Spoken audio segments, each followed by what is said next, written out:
What is this place? Somewhere long forgotten by everyone. It used to be a grand building. Now it's nothing more than a pile of rubble. No one comes here anymore, nor does anyone care about what once happened here.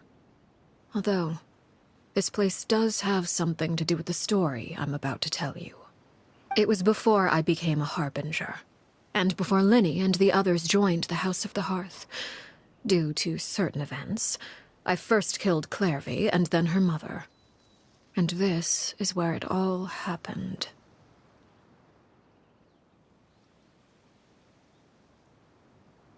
You were the one that killed Clairvy? Patience now. Allow me to explain Clairvy's side of the story first. I'll start from the beginning. Clairvy was 6 years old when she was brought by her mother, Crucibina, to live in the House of the Hearth. From the outside, it seemed like a fairy tale. A thriving family made up of kind adults and friendly children. Crucibina was the knave at that time, and the House of the Hearth was under her control. She was Clairvy's mother by blood, but she was also the mother to all the children in the house. Clairvy was happy here, for a time. But she quickly realized that being part of this family wasn't a fairy tale at all. It was a kind of purgatory. Purgatory? Exactly. The House of the Hearth takes in war orphans from all over Tevat. But as for how to raise them, that depends entirely on the person in charge. Crucibina came up with a novel idea. She would teach the children to fight, force them to duel each other, and then crown as the king of the house the child who proved themselves most worthy of inheriting her title. It's difficult to estimate the number of children who died or were maimed in the process. There's little I can say about the ones who died. The ones that emerged with permanent injuries, on the other hand, well, they still served a purpose. They would be handed over to the doctor to be experimented on, or sent away on dangerous missions. Nothing more than tools to be used and then discarded. So those were the experiments Clairvy was talking about. But what actually happened to her? You said that Clairvy was Crucibina's daughter, so if Clairvy tried to convince her to stop what she was doing, Crucibina probably would have listened, right? Despite being Clairvy's mother, Crucibina cared little for her daughter. She forced Clairvy to join the House of the Hearth only as a means to demonstrate her own impartiality as a mother, to prove that she treated all her children equally. Clairvy did try to convince her mother to change her ways, but it was to no avail. After her efforts failed, the only other option was to rise up and try to fight back. Unfortunately, the other children had already been thoroughly indoctrinated into the illusion of happiness Crucibina had created. Of course, there was one exception. Someone Clairvy's age who knew the truth about the House of the Hearth. Her name was Peruere. Wait, the friend that Clairvy mentioned? Friend, huh? I suppose we can call her that for now. Clairvy was a cheerful and passionate person with a tenacious spirit. Peruere, on the other hand, was rather cold-blooded. Her cold-blooded nature allowed her to see through Crucibina's facade. Yet, it was also this cold-bloodedness that prevented her from acting against it. At least at first. While Clairvy longed for freedom, Peruere was convinced that, amid all the fighting and violence, she would make it until the end. Despite their differences, the two became fast friends, united by their knowledge of the truth. Clairvy told Peruere that she hoped to create a real family, where no one would be killed or sacrificed. There may have been a certain naivete to her ideas, but Clairvy proved her determination many times over. She tried countless times to run away, ask for help, or expose the truth. But her efforts only earned her beating after beating. The only thing that kept her going was her strength of will. Even with her body racked with pain, she would still stand on her tiptoes and open the window at night. She and Peruere would look out at the moon together, a fierce longing for freedom shining in her eyes. But one day that light simply vanished. Oh no. What happened? Her hopelessness resulted from a culmination of things. 10 years had passed. 10 years worth of failure after failure. She and Peruere weren't children anymore, but finding any chance to escape still seemed as hopeless as ever. It was during this time that Peruere suggested a new plan. If escaping was out of the question, why not take down the very person sitting on top of this throne of lies? Mother herself. Clairvy rejected that proposal. She claimed that, as a famous harbinger, Crucibina possessed an unimaginable amount of power. Trying to kill her would have an incredibly low chance of success. Clairvy never gave another reason, but Peruere could see it written all over her face. Clairvy still thought of Crucibina as her mother. Killing her own flesh and blood was a line she couldn't bring herself to cross. If she couldn't escape and fight back, then only one option remained. Precisely. Death was the only way that she felt she could be free. It happened during a duel. When she arrived at the dueling ring that day, her partner turned out to be none other than Peruere, the very person that had stood by her side all those years. It was a fierce battle. But ultimately, Clairvy decided to let Peruere end her life. From that moment on, Peruere's journey was one written in flames. When the rain finally came and washed it all away, there she stood, the sole victor in Mother's endless game of slaughter. A trail of corpses strewn across her path to success. It was the very result she had predicted 10 years prior. Even then, she believed she would make it until the end.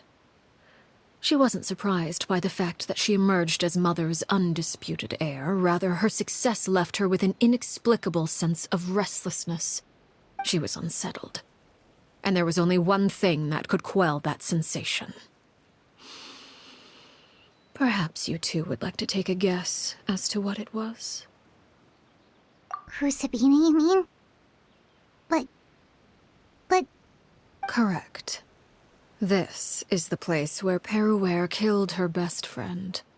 A mere year later, this is also the place where she fought tooth and nail to kill the mother they shared. The moment she acted, any conception of what was right or wrong ceased to matter. It's one of the principles of the house. Only those who survive get to write the rules. Peruere won the battle, and became a harbinger herself. After which Her Majesty, the Tsaritsa, bestowed upon her a new name. Arlecchino. So the Perry Clairvy was talking about... It was you all along. You're Peruere. Arlecchino is just a name you got later.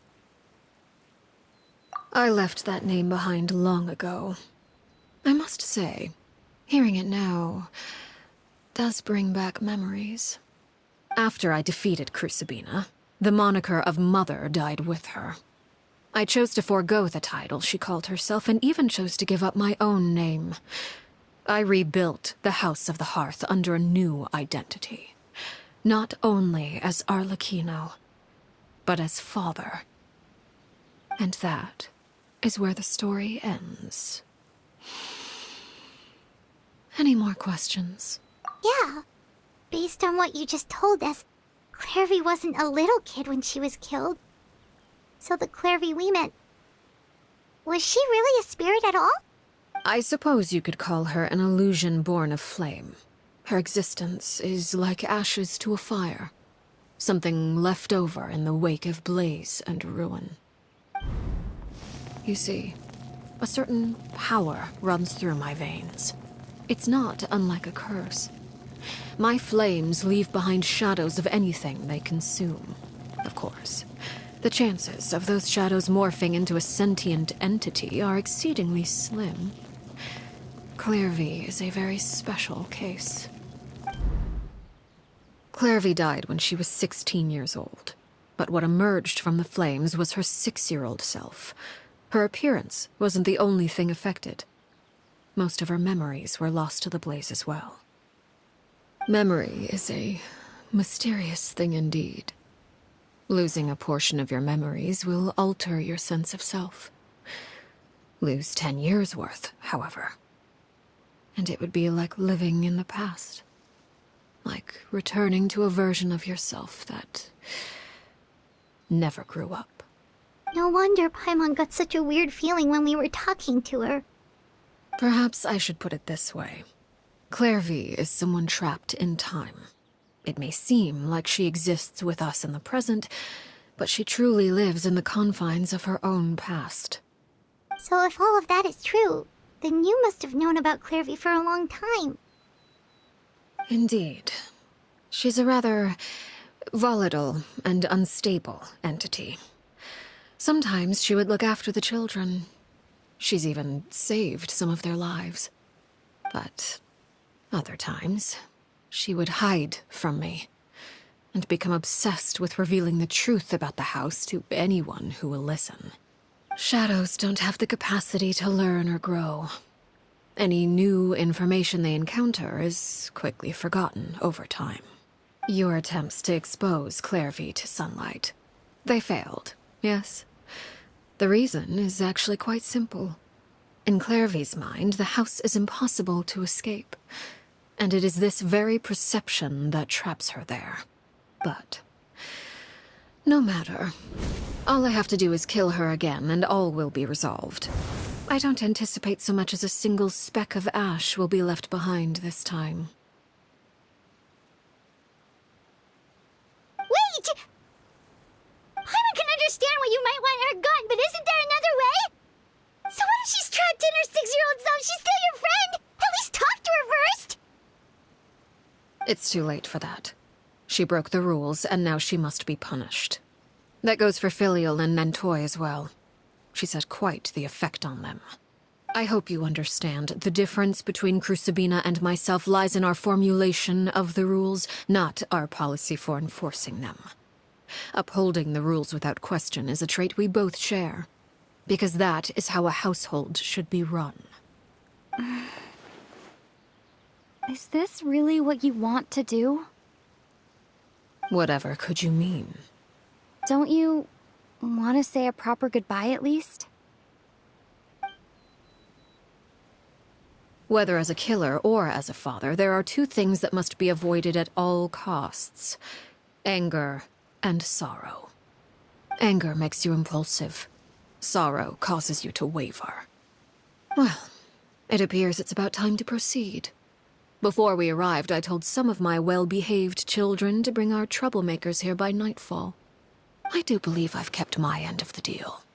I gave your friends quite a bit more time. As for what happens now, we'll just have to wait and see.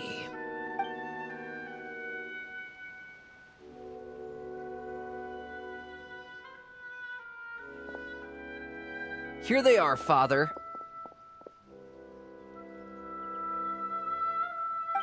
You gonna execute him? Seeing something like that would actually be a first for me. Lenny! I'm sorry. I heard about how you helped buy us more time, but I still failed. I couldn't find a way to fulfill her wish. Huh? Are you... Perry? Indeed, it's been a while, Clairvy. Perry! Shh. Stay right there. I'm sorry to postpone our reunion, but first, I believe certain scores need settling.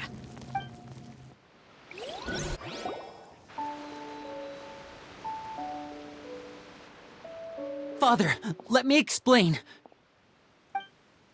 Out of my way. Father! You chose to conceal a threat to the house, and for that, you must be punished. Overall, however, I suppose your wrongdoing is hardly the most egregious of the bunch, so I'll deal with your punishments later. As for right now, the more pressing concerns are the traitors among us. By traitors? Do you mean us? Father, let me explain. We didn't mean to... Fultz, why don't you share what you heard?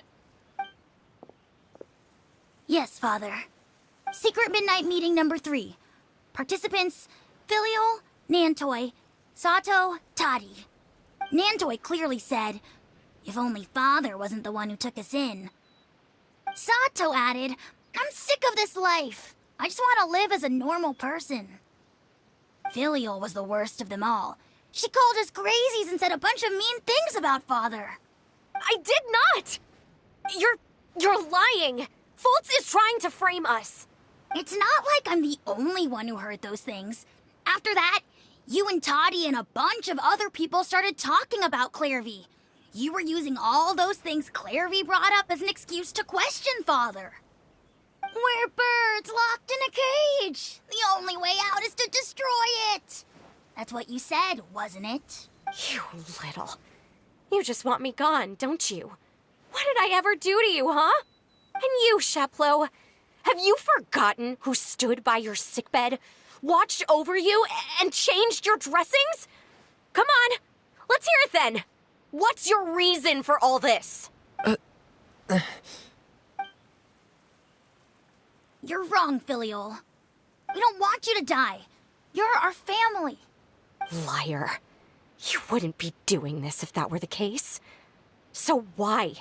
Why have you backed us into a corner? We all live in the House of the Hearth.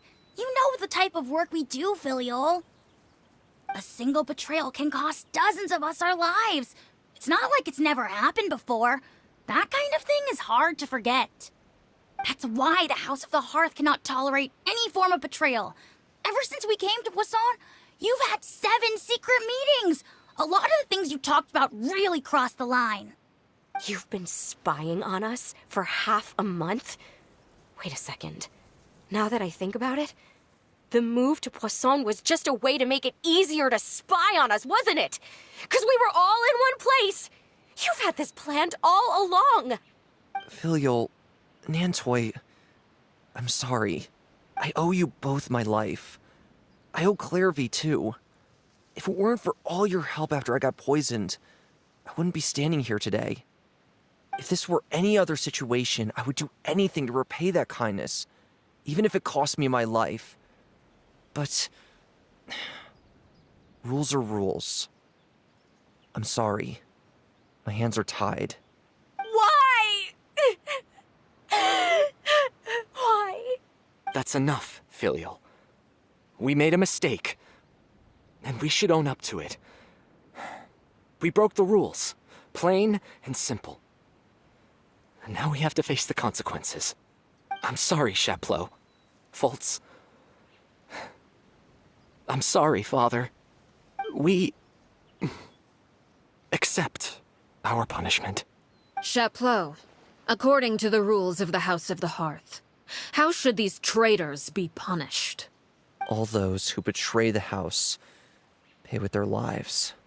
And so it shall be.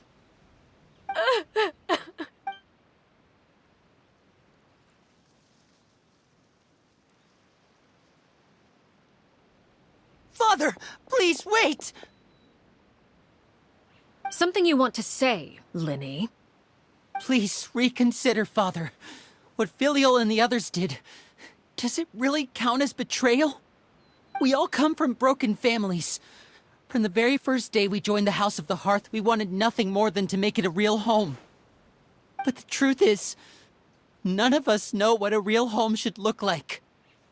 I'm not saying I have all the answers. All I know is this.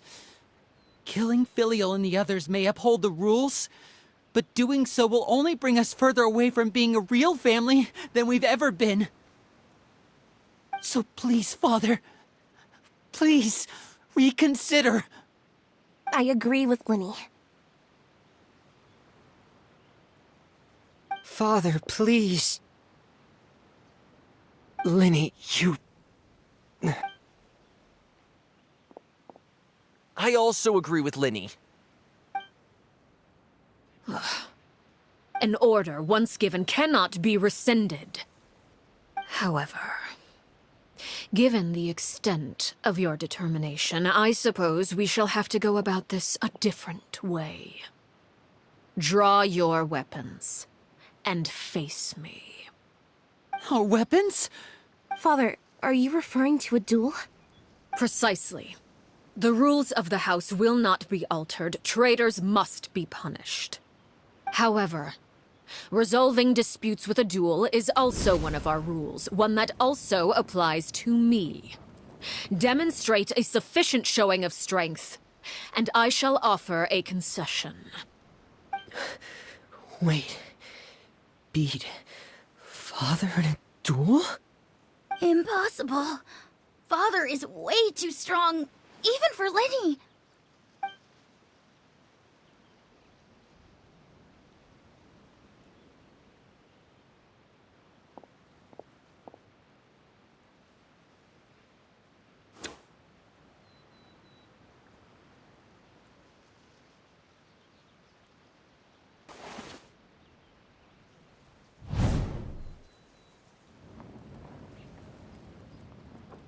Did you hear that, Traveler? Lynn and the others have to duel the knave. What should we do? Can they really win something like that? If they lose, those people from the house are really gonna be executed. Hey, are you listening?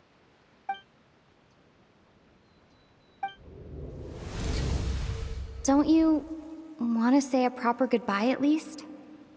Anger makes you impulsive. Sorrow causes you to waver.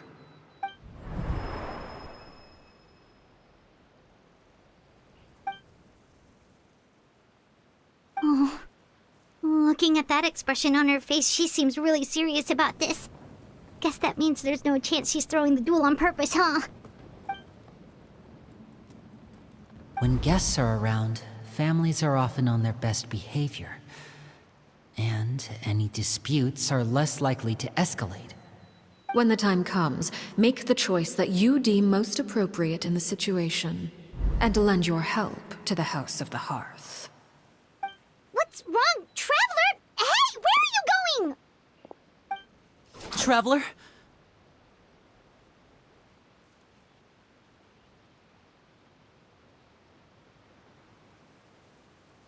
You're asking to join the duel against the knave? I'll allow it. We do have a ready-made dueling ring at our disposal, after all.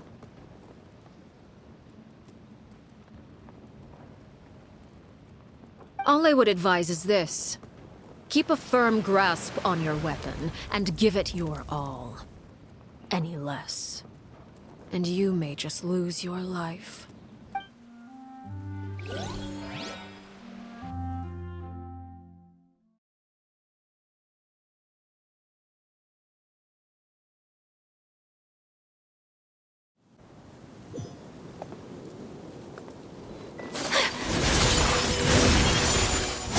Is it my turn now?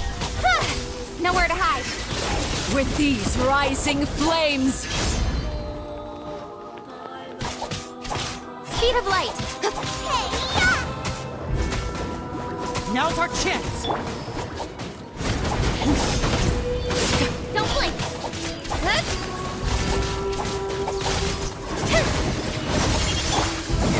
My apologies. With these rising flames! Is it my turn now? Over here! Kamisato art! Sumetsu! Now that's more like it. Yeah! Is it Whirling my snow. turn now? With sword comes With shadow. these rising flames! Getting here!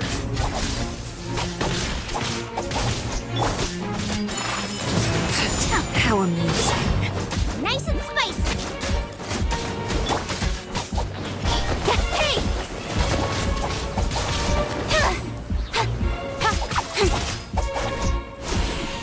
Now's our chance! Spare your energy.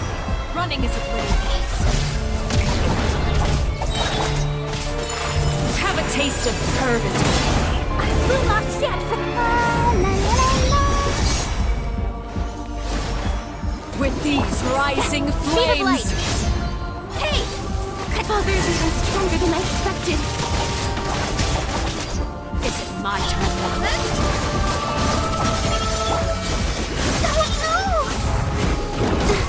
Oh, hi.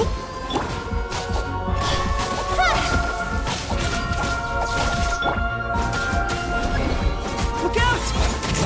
The countdown has begun. Like a fly tangled in a web.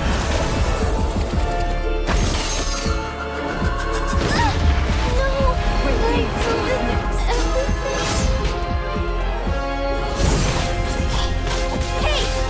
And voila! is it my turn now?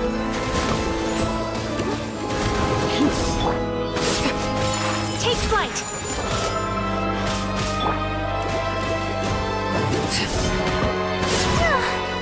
With sword comes shadow. Hang in there!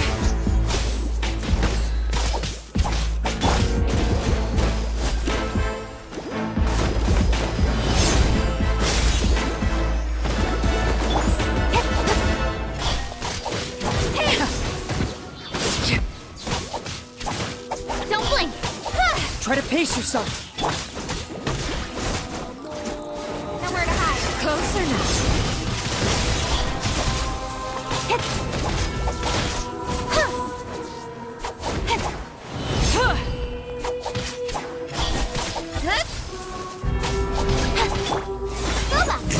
The countdown has begun. Not bad. You've proven to be a worthy opponent after all. Spare your energy. Running is a than I thought. ruse. Let the show begin. Not bad. You've proven to be a worthy opponent after all.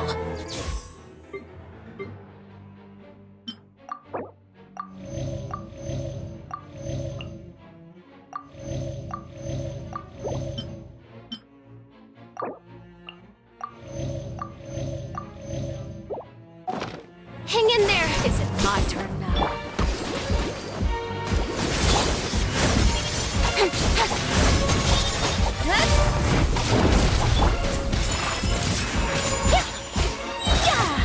Sakura Is swirl! it my turn now? I really have to draw my blade. Then... Running is a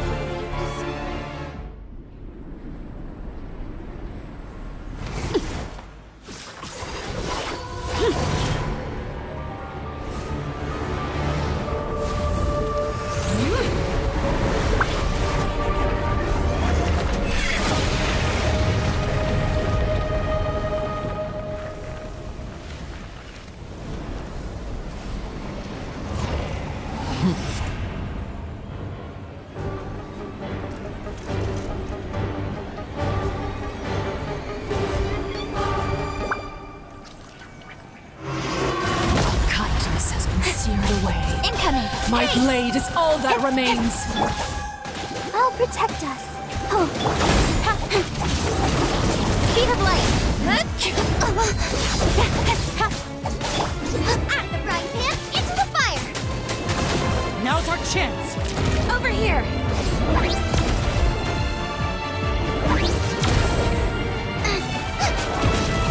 Ha, Boba, get them. Don't blink! Got lucky back. Nowhere to hide! coming! Watch out for Father's movements! Look out! The sun and moon have set. Only ruin remains.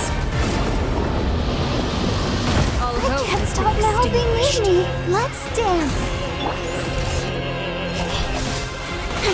Now's our chance! Over here!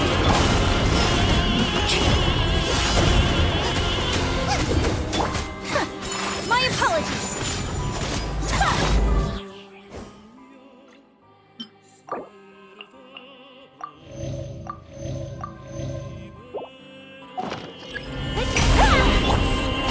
Speed of light! Your punishment made manifest. Watch out for Father's movements! Look out! Who's next?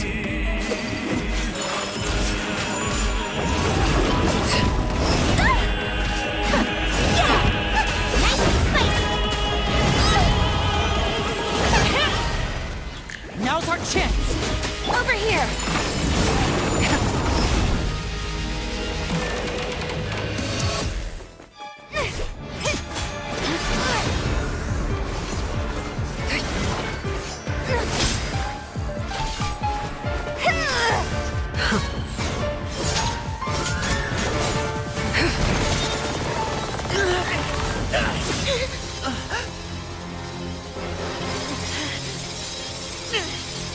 You should know better than to crowd in one place.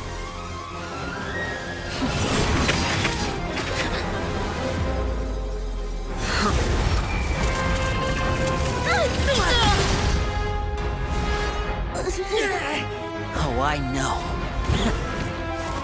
No! I'm sorry, Father!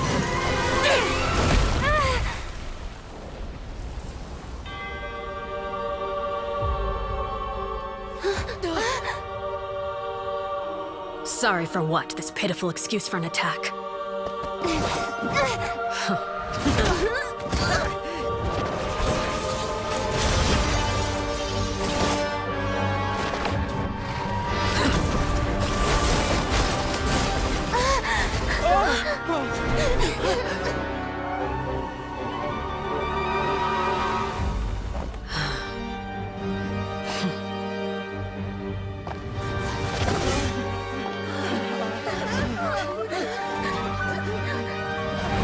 Father, no!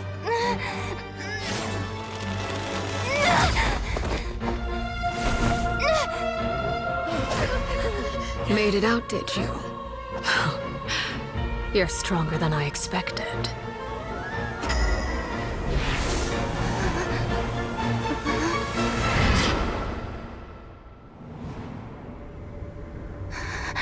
A crimson moon. I can't move.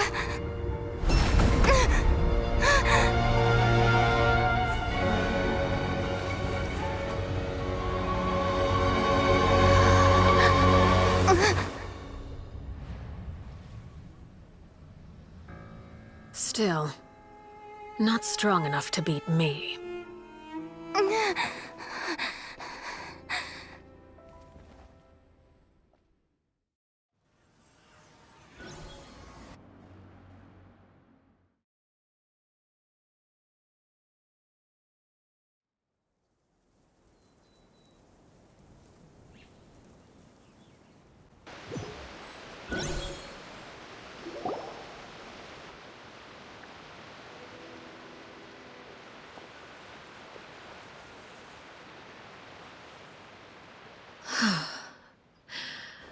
I believe we can end things here.